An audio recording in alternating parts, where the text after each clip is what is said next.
Good morning, everybody. Great to see a full room to listen to me talk about OAuth. I'm going to talk about the insecurity of OAuth in frontends. So title doesn't really hide anything. It's pretty blunt. That's also going to be the TLDR version. OAuth in frontends is insecure. I'm going to explain why exactly. I'm going to show you why exactly. And I'll hint at some solutions that we can actually apply to make OAuth more secure and how you should be doing OAuth in any kind of sensitive application when you're dealing with web-based frontends. All right, that's essentially the story for today. And I'm going to start with OAuth by going back at when the spec was created, the spec was introduced, OAuth 2.0. And back then, that was about 11, 12-ish years ago. So that's a long time ago, especially if you look at application development, web development. Back then, we were building server-side web applications. And that's basically the main use case for OAuth.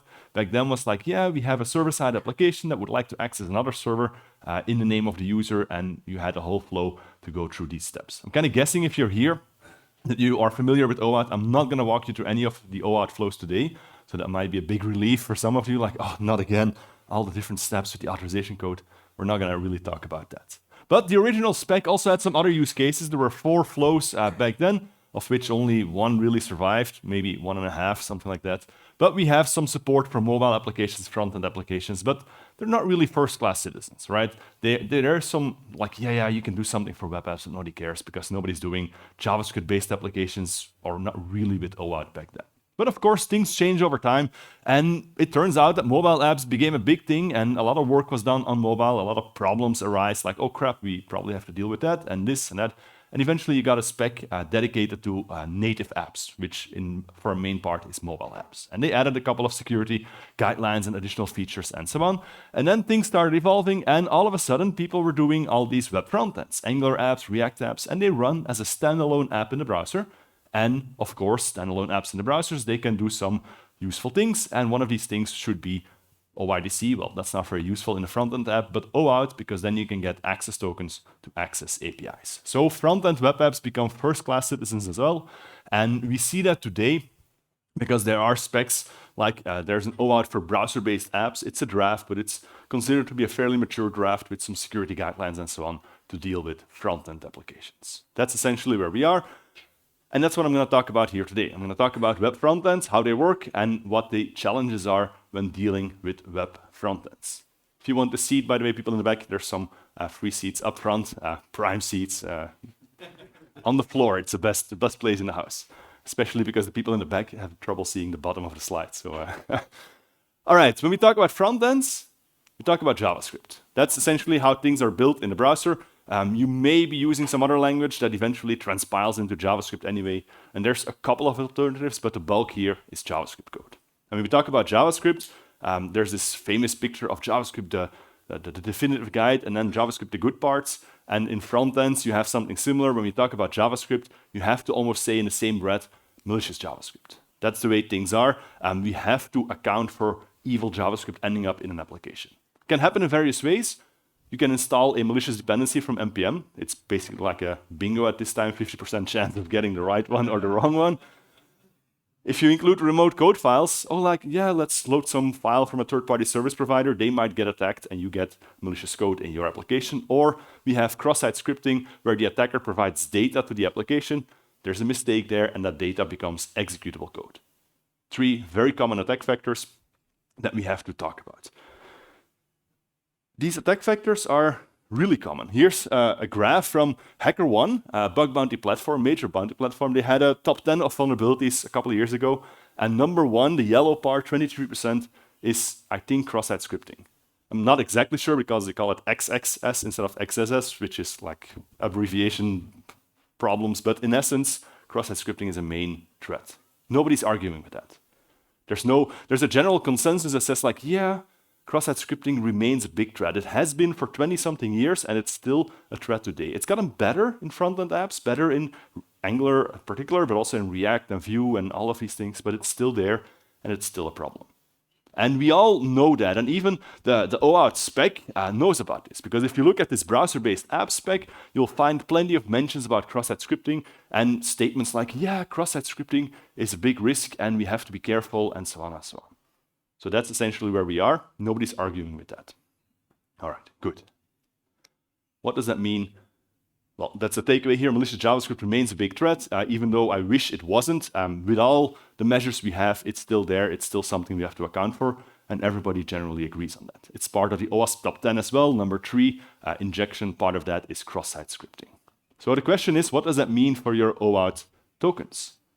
And that's the question I'm going to try to answer in this talk. If you want a sneak preview, it's not good. I may have even let the F word slip out yesterday when I answered somebody's question in Dominic's talk. So yeah, it's not going to be very good. And that's the rest of this talk. So first, a quick word about me. I'm Philippe de Ryck. I'm from Belgium. And I did a PhD in web security. So I'm kind of a security expert, and I've been doing security for a very long time. What I do day to day is I run a company called Pragmatic Web Security. So I help developers understand security in workshops. I did a conference workshop here 2 days on Monday and Tuesday, where we talked about cross-site scripting, among other things. I do online courses, and I do highly specialized consulting as well. I'm a Auth0 ambassador and a Google developer expert, so I don't work for these companies. It's just they have they recognize if you do a lot for the community, like talks and articles and stuff like that, and that's why they like to send me free swag every now and then, which I appreciate very much, and then I mention them in my talks, so that makes them very happy. By the way, Auth0 is here. If you want to learn more about what they do, they have a booth, so go talk to Sam and his colleagues if you want to. And then finally, I also run a course in Belgium. It's a non-profit course called SecAppDev, which is about secure application development. We bring in experts in their field, bring them to Leuven in Belgium, where they teach about application security for a full week. So that's absolutely awesome. First of all, it's in Belgium, so that's pretty cool.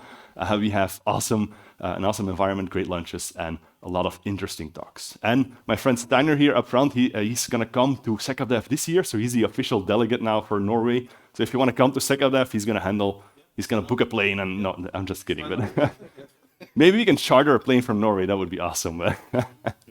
But seriously, look it up. It's pretty awesome. But that's enough about me. Let's talk about OAuth. Let's talk about browser-based apps. If you read the statement in the spec, I chose this quote for a reason on the previous slide. It's because it talks about a danger with cross-site scripting, token exfiltration. Sounds super fancy. In essence, it comes down to the attacker injects malicious code in the application, and they're able to steal tokens. What tokens? Access tokens and refresh tokens. That's the threat that we want to talk about. So how would an attack like that work? Let me show you what that means in practice. Here we have our victim application. That's my training app called Restograde. It's a restaurant review app. Very simple, very straightforward. It handles reviews from people all over the world. Awesome. And the app is just running as it is. It runs some OAuth stuff, interacts with the authorization server. That's where you use the authorization code flow with Pixie and all of the steps, which I'm not going to talk about here today. Good. The app typically stores tokens somewhere. Local storage, session storage, IndexedDB, whatever. The tokens are going to be somewhere. They have to be somewhere because the app needs them to attach them on outgoing requests to the API. So the tokens are somewhere in the app. That is a common scenario. The question is, what happens when the attacker shows up? That's a piece of malicious code. So at some point, something happens in the app, malicious code ends up in there, and the attacker now executes code inside the application. That's how cross-site scripting works, or malicious dependencies, or so on and so on. That code executes in the application. So what is the attacker going to do? The attacker reads that storage. Very easy. The attacker can just read the storage, get all the data out of storage, and send it off to a server controlled by the attacker. Just a simple request, a GET request, a POST request, whatever. Anything goes. And the data from that storage now goes to the server of the attacker. They see the data coming in like, ooh, those are tokens, awesome. And they can use the access token to contact an API in the name of the user. That is token exfiltration. Very, very common attack scenario, very well-known scenario. This is not something new. This is not like, oh my God, we never thought of that. Of course not. Everybody knows about this. The spec knows about this. And there's a whole bunch of countermeasures to try and prevent these things from causing trouble. One of the guidelines is you should keep your access tokens short-lived. Because if the access token that's used in step 3 is only valid for 5 or 10 minutes, then the damage, the window of abuse is limited to 5 to 10 minutes. That's good, especially because those tokens are typically JWTs, JSON Web Tokens, that are not revocable, or there's no infrastructure to revoke them during their lifetime. All right, the second guideline you'll find in the spec is like you have to use refresh token rotation, because the refresh tokens in front-end web apps are bearer refresh tokens. If you remember anything from Dominic's talk from yesterday and Steiner's, it's that bearer tokens are not very secure. meaning that if the attacker gets hold of a refresh token, they can now use it with the authorization server to get fresh tokens. And that's why the spec says like, yeah, that's not good. You have to use refresh token rotation to counter that. Here's how refresh token rotation works. Here's a timeline. I'm gonna walk over here so I can see this part of the audience as well. Here's a timeline from left to right, and the app is gonna request tokens from the authorization server using the authorization code flow and so on, and they get access token 1 and refresh token 1. And access token 1 is valid for 10 minutes. And then after, I should probably go back because there's a camera, I forgot about that. It always catches me. Access token 1 expires after 10 minutes, and the app is gonna be like, after 9 minutes, you know what, I'm gonna get a new one. And it's gonna use refresh token 1 to get access token 2, and it also gets refresh token 2 for the next time you need one. And after 9 minutes, access token 2 expires, so the app uses RT2 to get token set 3, and when token 3 is about to expire, access token 3, it uses refresh token 3 to get token set 4, and so on, until some kind of absolute lifetime is reached, and then the authorization service says like, no, done. Refresh token rotation. By itself, this doesn't really add much, except a bit of complexity, but there's a second part to this story, and the second part is that if the authorization server sees a refresh token twice, it assumes that something fishy is going on. Because a legitimate app is not going to decide halfway through, like, you know what? I liked refresh token 2 from like 10 minutes ago. I'm going to use that one instead of the new one. The legitimate app is not going to do that. Well, maybe if you write some crappy JavaScript code, it might do that, but that's not supposed to happen. So what is the idea here? The idea is that if the attacker comes in and steals refresh token 2 at some time, and they use it, they will get access token 3 and refresh token 3. That's not good. They now have access to an API in the name of the user along with a refresh token, but the app is unaware that this happens. So after a while, the app is like, hey, I'm going to use refresh token 2 as well. And the authorization server is like, you're going to do what now? No, I've already seen that one. That's not good. I'm going to assume somebody else used that in your place. That's not good. So it's going to revoke, not issue new tokens. It's going to revoke existing tokens. So RT3 becomes invalid. So in the future, the attacker no longer has access to that token chain. All of the tokens are invalidated, basically. And that's good, right? That's a good security measure because now, even if a token is stolen, we can prevent it from being abused in the long term. Awesome. When I first heard about this, it seems like, oh yeah, that kind of makes sense. And then you start thinking about this. And if you think about this for a while, it's like, wait, what? It highly depends on the fact that this token RT2 is observed twice. But what if it's only seen once? Then nothing happens. And if nothing happens, and the attacker has that token, they can use it until the absolute lifetime is reached. Let's say you log in now, lifetime is 8 hours, I steal it in 30 minutes, and that means I would have access for 7 hours and 30 minutes. Well, it depends on what the application is, whether how bad that's going to be. But that's not supposed to happen. So how would an attacker do that? Well, very simple. Here's a scenario. The attacker does the same thing, steals the tokens, sends them off to their server, and keeps track of them. And then they just wait. They wait. And maybe they repeat step 1 and 2 if there's new tokens, refresh token 2 and 3 and 4, and they wait until the application goes offline. Damn it, stupid camera. They wait until the application goes offline. Because guess what? If it goes offline, it means you close the tab, close your browser, disconnected from the network, are on a plane, whatever. And the attacker's like, you're not going to use your latest refresh token. Awesome, I am. Thank you. And the attacker resumes that refresh token chain and has access for the remaining lifetime of that chain. That is a fairly trivial way to bypass refresh token rotation. And that's essentially a takeaway here, is that token exfiltration attacks, like focusing on the attacker exfiltrating the token and things like that, they severely underrepresent the capabilities of malicious JavaScript because an attacker can do so much more. And that's essentially a very important message. The attacker can do anything a legitimate front-end application can do, and they can write sophisticated JavaScript code, not the 12-year-old script kiddie version of steal tokens and abuse them. They can be a bit smarter about that. That's essentially what I'm trying to say here. I'm going to try to show you that in a demo. I'm not a big fan of doing live demos in conference talks for obvious reasons, so I'm going to screw it up probably, but let's take the journey together then, shall we? I'm going to try to show this. I've been talking about this for a while, and it's very hard to really grasp what this means in practice. I'm going to try to demonstrate to see what this means. All right, what do we have? Setup-wise, we have an application here. Okay, disclaimer, I am not a good designer, so please cut me some slack on the application. So we have app.restgrade, like I said, it looks like crap. We have app.restgrade.com.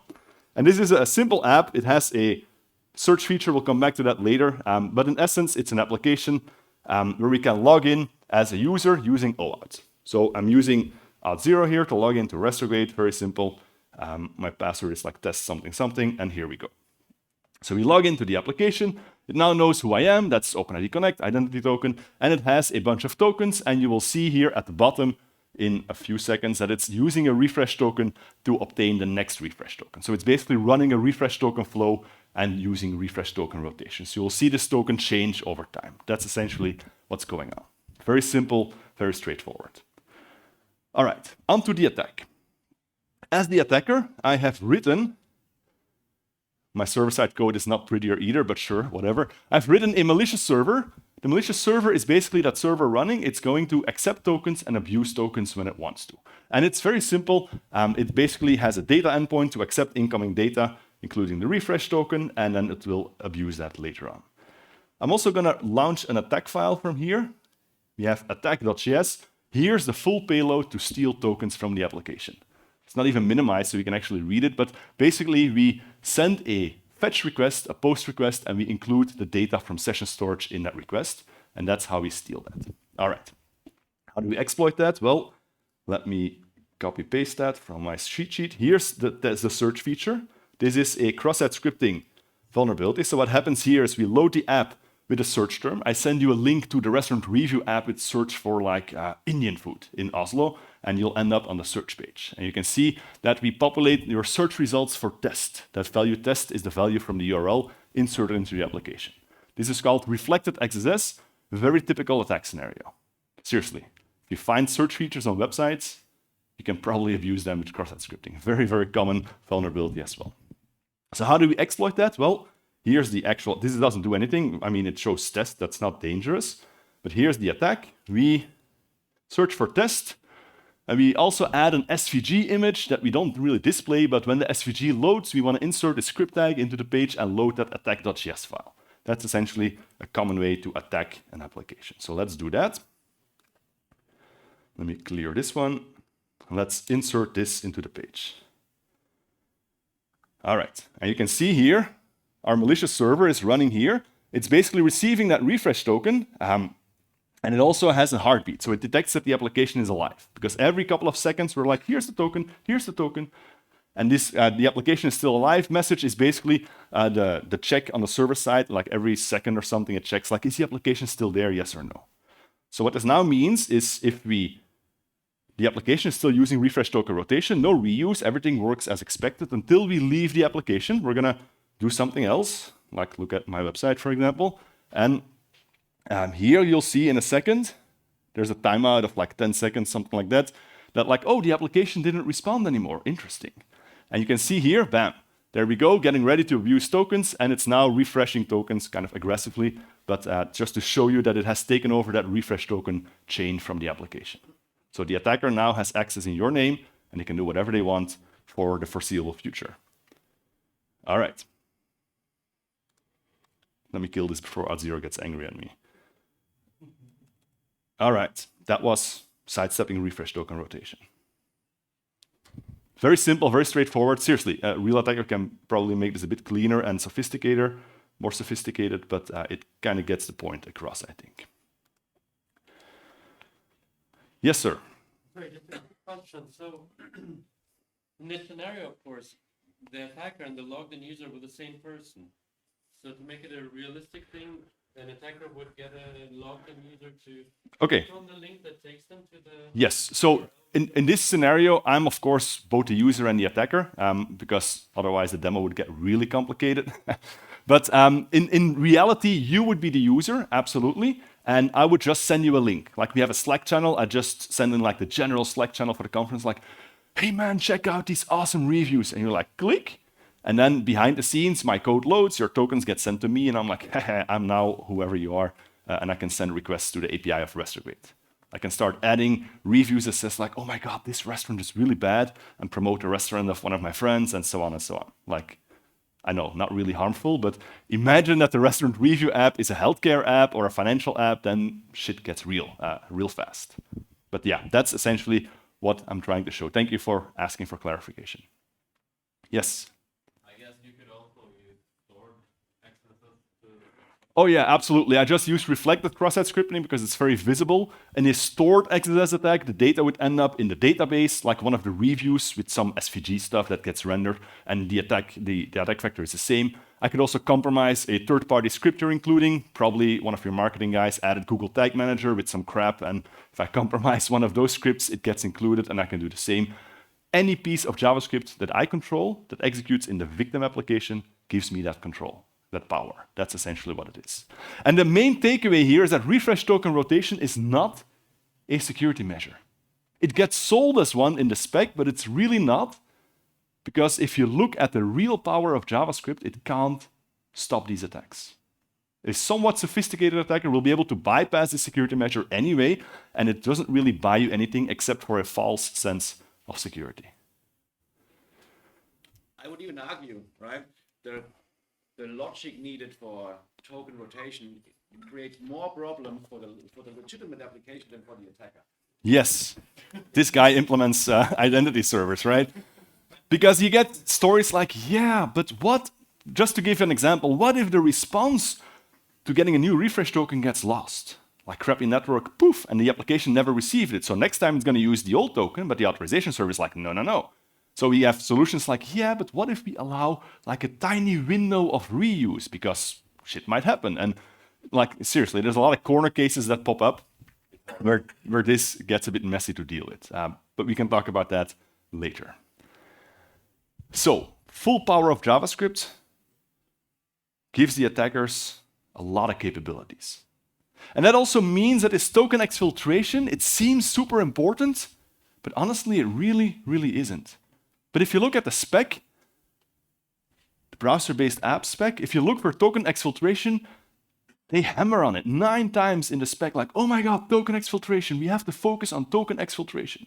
Because of reasons like the exfiltrating tokens and being able to abuse those refresh tokens, people have the idea, but what if we can stop that token from leaving in the first place?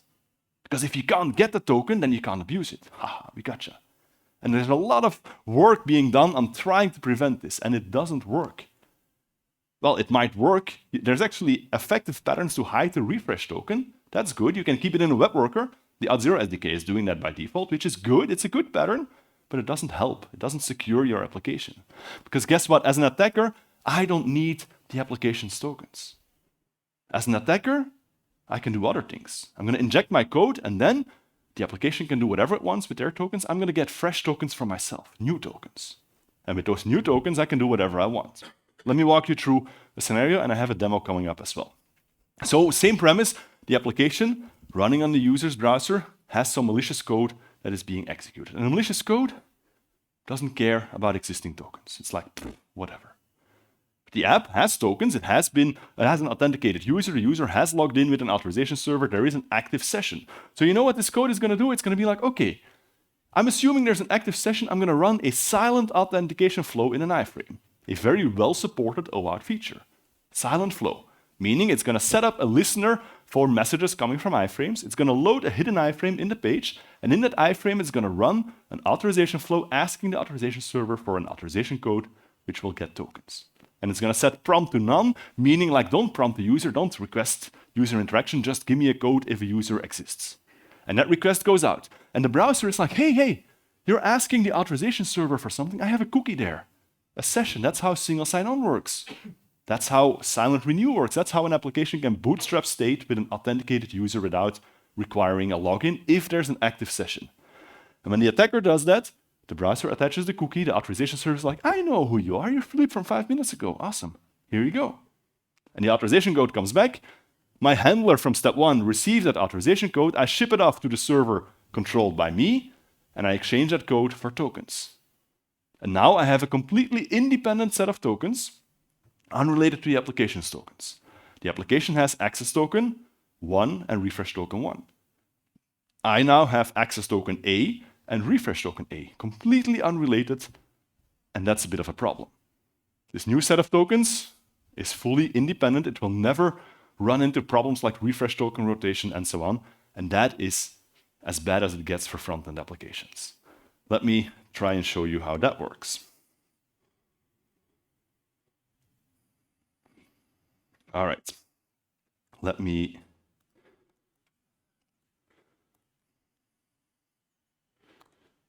run this malicious server. There we go. The app is the same app, same vulnerability. So let me show you what we're gonna do. We are not gonna do this one, but we're gonna run this. The attack file is a bit more complicated because now we have to run an OAuth flow. So we're gonna basically, let me walk you through it. We're gonna set up that listener at the end here. So we're gonna listen for incoming messages containing that authorization code. That's a frame to the parent message. We're gonna register an iframe here. We're gonna hide it, of course. In that iframe, we're gonna use the URL to bootstrap a flow, and that's the flow that takes us to the authorization server, includes the client ID, and so on, which I, of course, got by exploring the retrograde application in the first place. And when we get the authorization code, we send it to the server of the attacker, and off we go.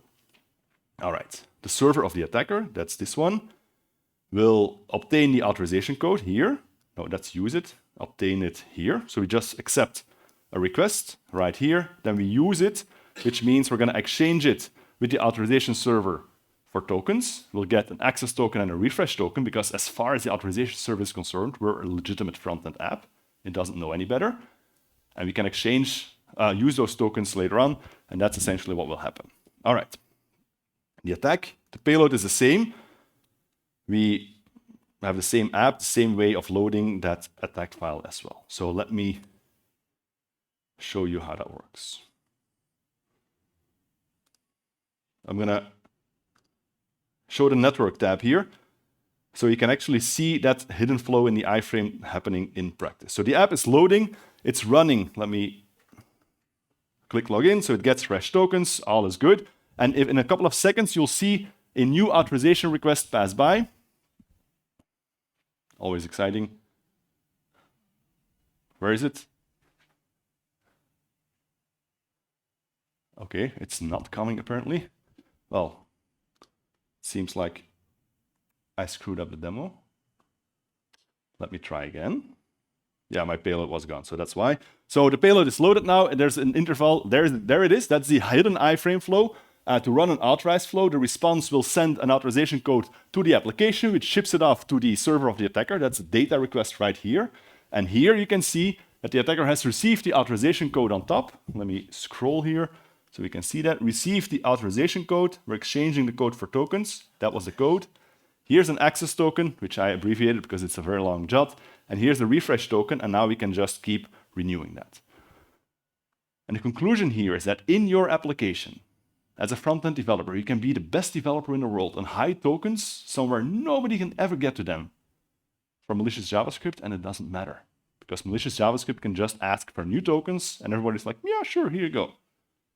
And that's essentially what's happening here. All right.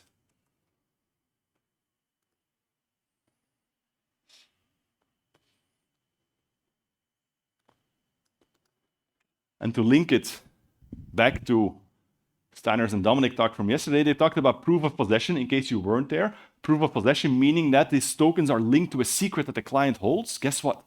In this, it would happen in step 5 when you exchange the code for tokens, and the attacker can easily include their own depop secret, use their depop secret with a public key to link the tokens to, the new tokens to their secret. So this is not going to stop any of it. That's why we talked about this yesterday briefly, and we mentioned like this is not going to solve your XSS consequences.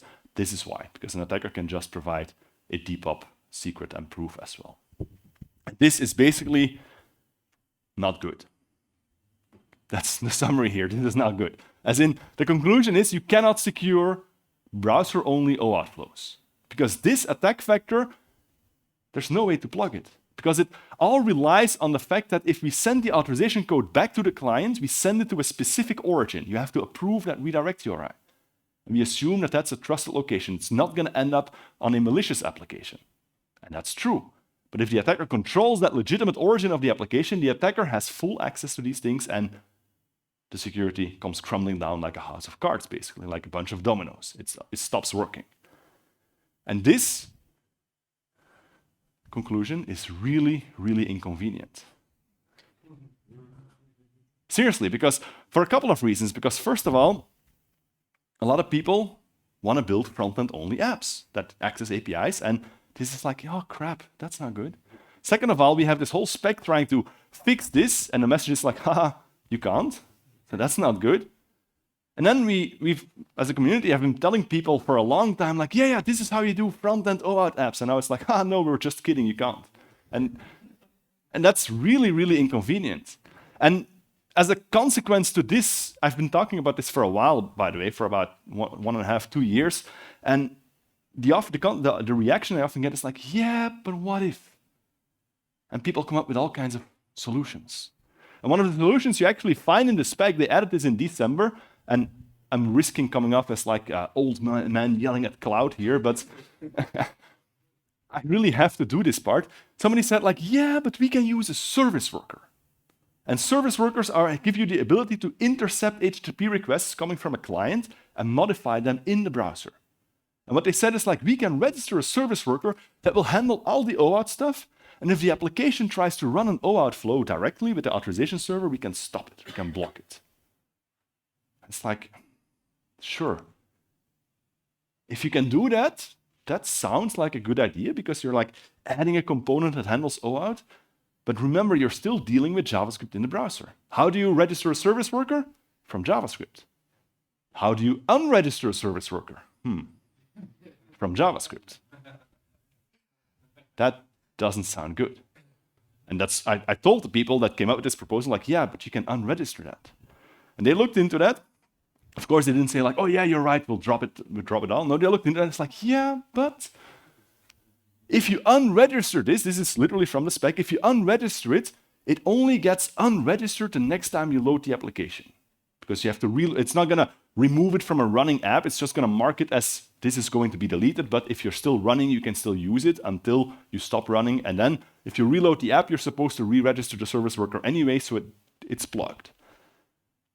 But it really isn't, because the browser, this is, again, this story of blinders on like, oh, we focus on this thing and we ignore everything else that the attacker can do. Because there's a way to bypass this mechanism. You can unregister it and then create a new browsing context, like an iframe, and then run like a silent flow in an iframe, and it's a new context without service worker, and it will go straight through, just like that. And I can show you that. Just to make clear that this, not for you, but for other people who might see this later, that this is not going to work. Now, I have to be very honest here. I absolutely hate service workers. If you've ever worked with them, it's a freaking nightmare to keep them up to date, all of that stuff. So I don't really like them, so I didn't spend too much time on this demo. So I didn't build a full OAuth scenario with a full working service worker. I just built a simple proof of concept. And in the proof of concept, I have a fake API endpoint pretending to be an authorization server. I'm going to show you that when we register that service worker, we can no longer reach it. And I'm going to show you how we can reach it afterwards. All right. Seriously, if you thought the previous demo looked like crap, this is not going to get better. There we go.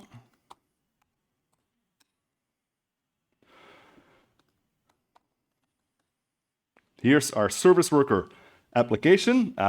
There's no payload being injected yet, so nothing really happens. But if you would look at the application tab and the service worker, you can see we have one registered for restograde.com. So this is the service worker registered here. What's going to happen is in the backend, we have our server right here. No. We have our server right here. We have an API endpoint /API/test, kind of a good indicator. It's a fake demo. And this is the real authorization server. Like if we see this message, we're calling the real authorization server. However, in our service worker, we have it here. In our service worker, we are replacing that response with this is a service worker, not the real one. You can't touch it. Haha. And that's essentially it. So this is the code to intercept requests. We intercept fetch calls. That's the API call for network stuff. We check if it's a call to /API, something, not the best way to do that, but whatever. And we respond with that fake response. All right. What does that mean? This means if we go to the browser and we look at the network tab here, let me clear this, and we call the API. You can see it's a call to /API/test, and here in the console you can see this is a service worker showing you that you cannot reach the authorization server. That's the whole idea. We register that thing and we block calls where we want to block them. Like, you can't send this request, we're not allowing you to do so. All right, on to the attack. Let me grab it from here. Here's the attack. What do we do in the attack view? Let me show you the attack file. It's hosted from the same server, but I'm going to use a malicious domain, so it's coming from the malicious server. On top, you can see that we're going to unregister the service worker, right? Here, we're going to get active registrations and then unregister all of them, and they will disappear. All right, how does that work? Here we go. We add it right here. Payload is injected. We used an image tag this time because I don't know why, but the SVG didn't work for some reason. But the image, the browser is trying to load a non-existing image, handles an error handler instead, which is our code. And we have unregistered a service worker. We can see that here. If we go to service workers, you can see that this one is deleted. It's marked for deletion. It's not gone yet because this application uses that service worker. And you can see that by calling the API again. Let me show you here. Call the API. We still get that service worker response. It's not yanked out of a running application. It's just like, yeah, next time you reload, we're going to delete this and give you the raw. But then we would re-register that service worker anyway. So this seems like a good defense. All right, let's update our attack. Let's call that API endpoint, which is the authorized endpoint of an authorization server, in an iframe and see what happens. So we first unregister and then we call it in an iframe and we run this again. So let me clear this. There we go. The service worker is registered, is deleted by now. We load that iframe with the authorized endpoint where we would run that silent flow, and we get the actual API response, not the one from the service worker. And this is how you can bypass these things. This is not how this is to illustrate. This one still works, by the way. The service worker is still there for that context, but the iframe is a new browsing context. The deleted service worker doesn't get registered there, and this doesn't solve it. And that's essentially what I'm trying to say here. Yelling at the cloud.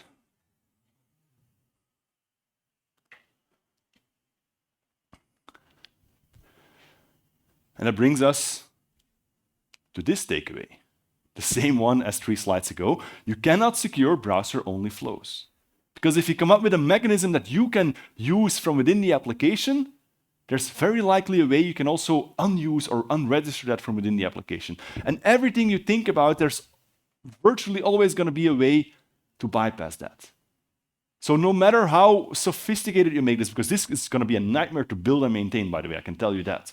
But no matter how sophisticated you make, this is not a path towards security. It's always going to be the same problem over and over again.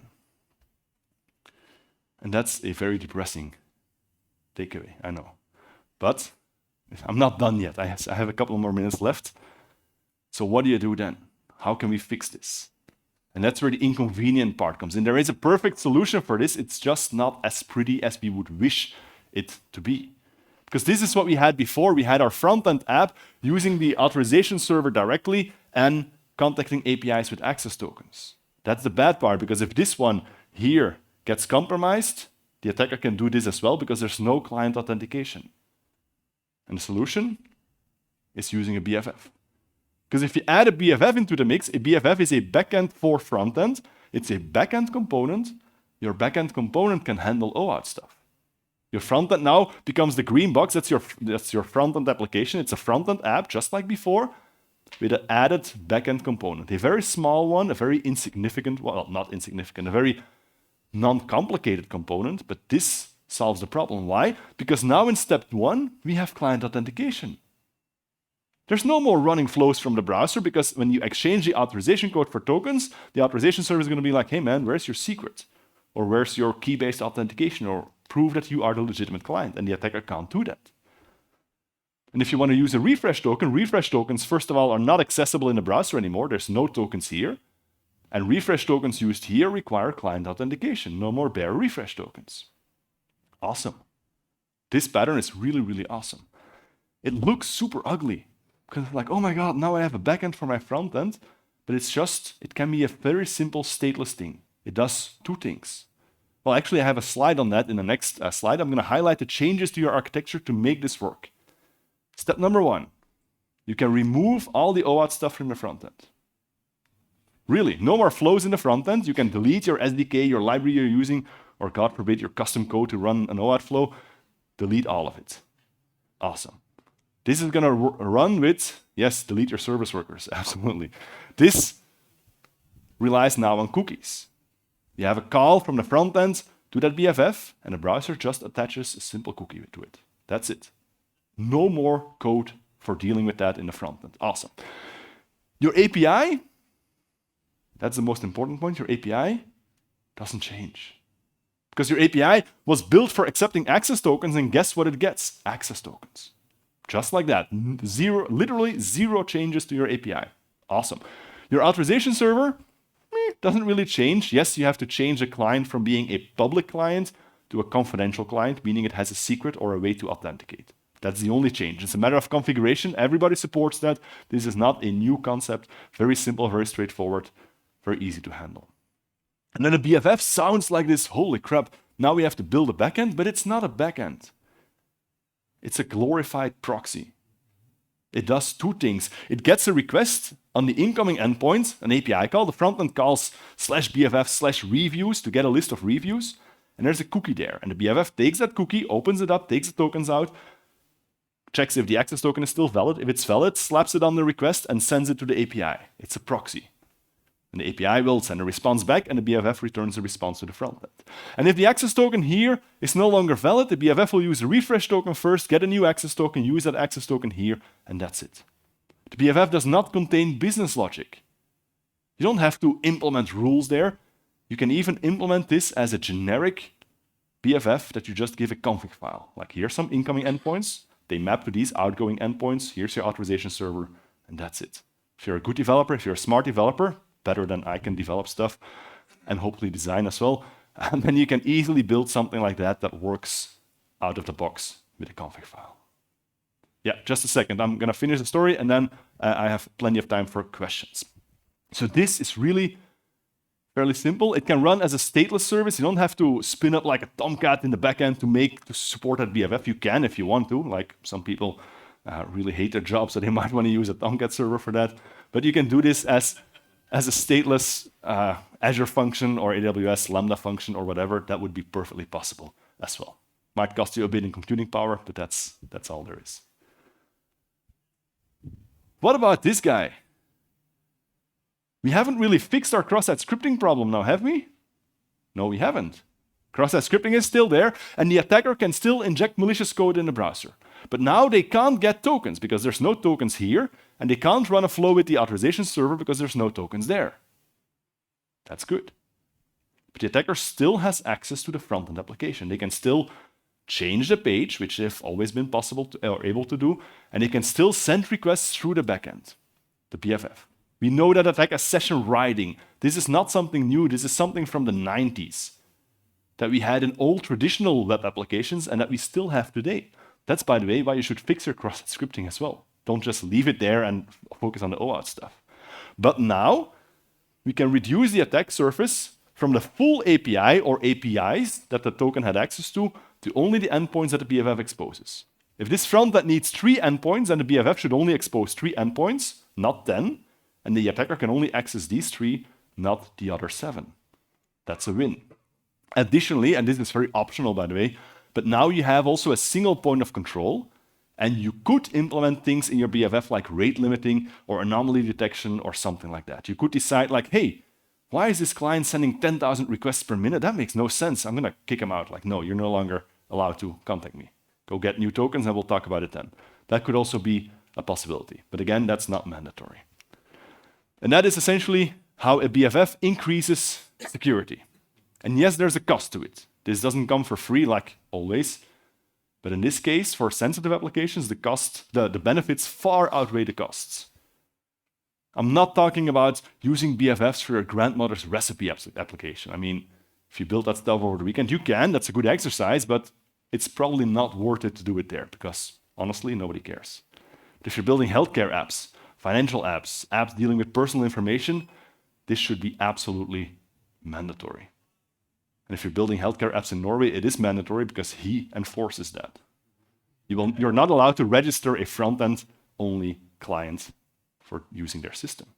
That's one way of doing that. And by the way, whenever I talk about BFFs, people come to me after the talk like, yeah, I work in healthcare or in finance, and we've been using BFFs all along. I mean, we don't care about the extra load that it puts on our servers. Yeah, of course we do that. So it's not an uncommon pattern, and it works quite well. All right, let me wrap this up here, and then we'll answer some questions. I have to add a disclaimer to be completely fair. That spec on browser-based apps does mention a BFF as well. Mostly because otherwise people like me and Dominic keep asking them about it and complaining about like, yeah, but BFFs are the solution. So they're like, yeah, let's add a BFF.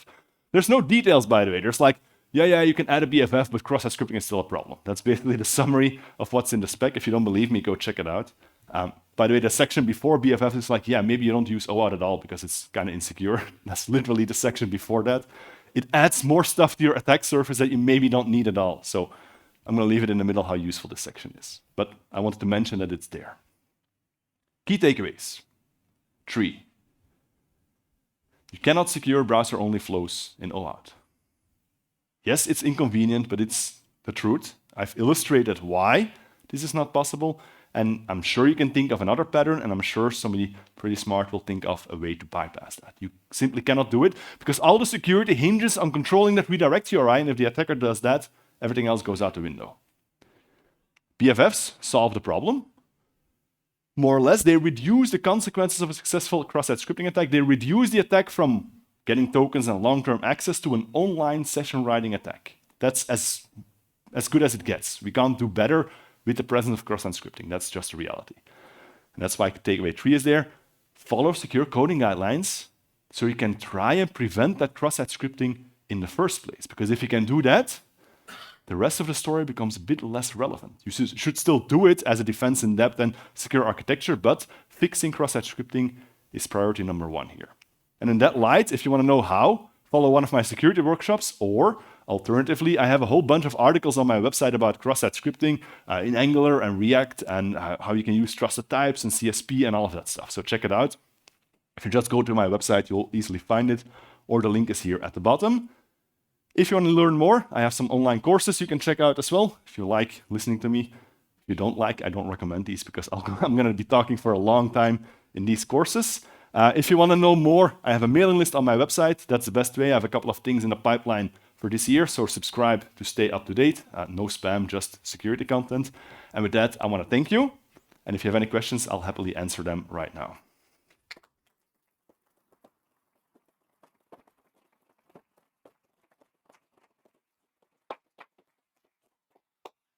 All right, you had a question in the back. Is that still there? No, it was about the cross-site scripting in BFFs? No? Okay. No, glad I answered it anyway. I have no idea what I said, but sure. Yes? It's possible to implement backend as stateless, but it still needs to keep, if you want to get access tokens by cookie, that's a state. Yes, in this case, you can push tokens to the client in cookies. So cookies can be made inaccessible from JavaScript, so you can hide them from malicious JavaScript. They're still there on requests, but not on the client-side context. You can store your access token and refresh token in a cookie. Preferably, you encrypt that cookie for additional security, but it's not even mandatory. And that way, your BFF doesn't have to keep any state, because every incoming call will carry those cookies. You can grab the tokens from there, see if the access token is valid. If not, use a refresh token, and then send a request to the API. Yes, you'll have a bit of cookie size, well, not issues, but there is 2 tokens in the cookie and some metadata probably, but the bulky token is going to be the access token. And guess what? You already included that in the authorization header anyway, so now it's not in the authorization header, but in the cookie. So to be honest, it's not going to add much to your request sizes. Other questions?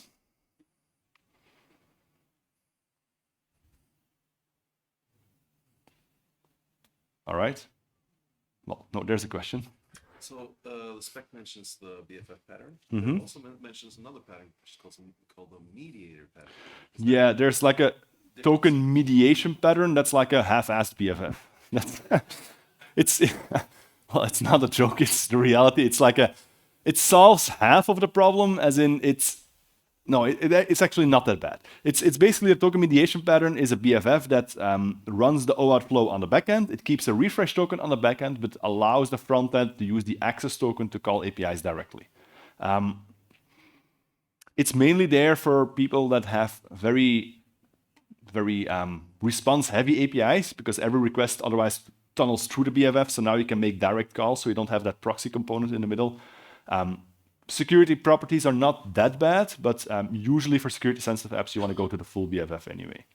But yeah, it's there. It's a valid pattern. Might be a good in between if you need it.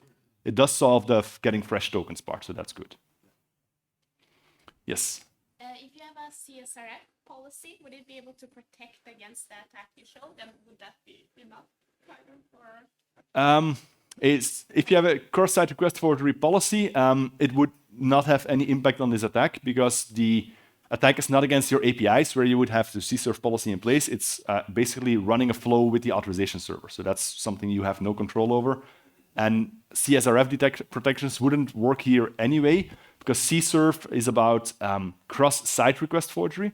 It's if I want to send a request from my evil domain, maliciousfood.com, to the backend of restaurate.com, that's a cross-site request.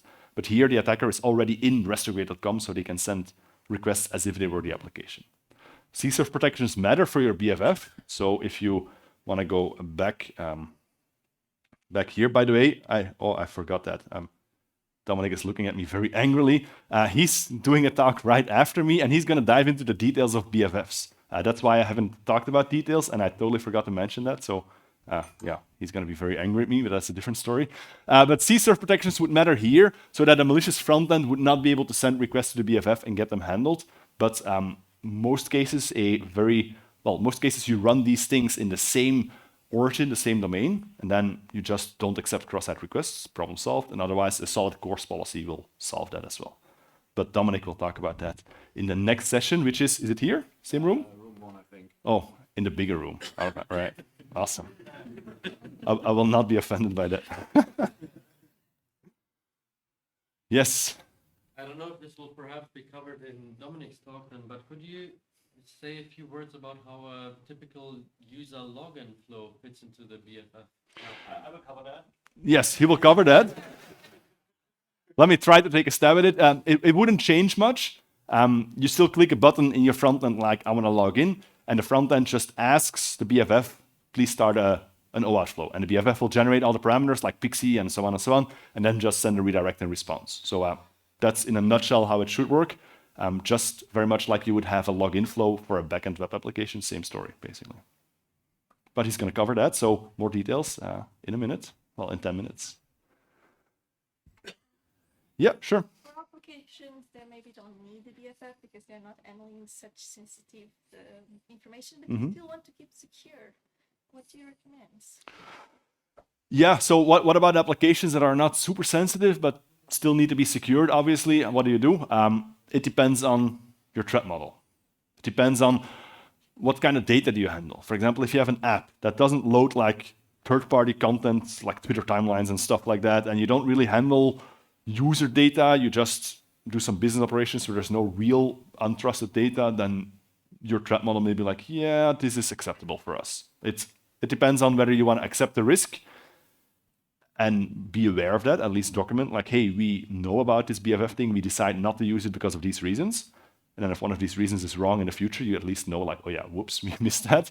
But yeah, you could do that. And the moment you're like, ooh, this is risky, that's when the trade-off becomes viable, right? Then it's one like, oh, this is too risky, so yes, okay, let's invest time and money into building that BFF and using that. So yeah, I can't really answer that for you. It depends on what you're doing. Using OAuth straight up in the front end, it's not the end of the world. It's just not something that you really want to do in critical applications, business-sensitive applications. Yes? If you got the job as product manager for Safari, Chrome, and Firefox at the same time. You have solved Yeah, I'm gonna shoot the myself. problem. Sorry. So you. You have solved the problem with authentication with the browser flow in the browser outside of JavaScript. That's a good question. With current protocols, is that or with proof of repentance, and it, do this have been solved by browsers with native support for.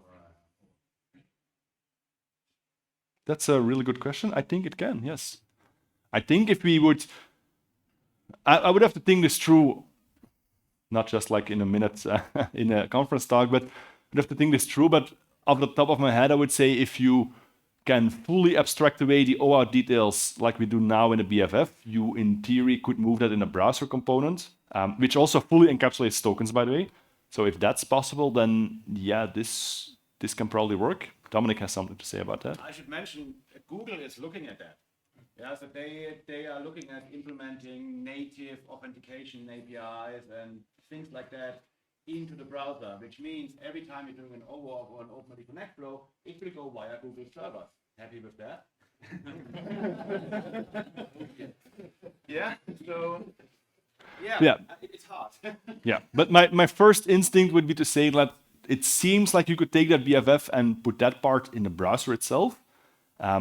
But then the fun part becomes like getting it actually interoperable, because OIDC is fairly standards compliant, well, usually standards compliant, but OAuth has like, Auth0 has their own custom things and everybody else wants to add values here and this there, and it gets a bit tricky. But in theory, it should be possible. I just don't think we'll ever see that happen, but sure. You just need to convince the security manager that it's security is cool for your authentication. Well, now you have a talk to send them, so watch this one. Well, it's going to be online later. I'm going to be in the picture like half of the time, so that should be good. And you can tell them like, just watch this, and then we'll talk about that. Sure. Anybody else? All right. In that case, the class is dismissed. So enjoy the rest of the conference. If you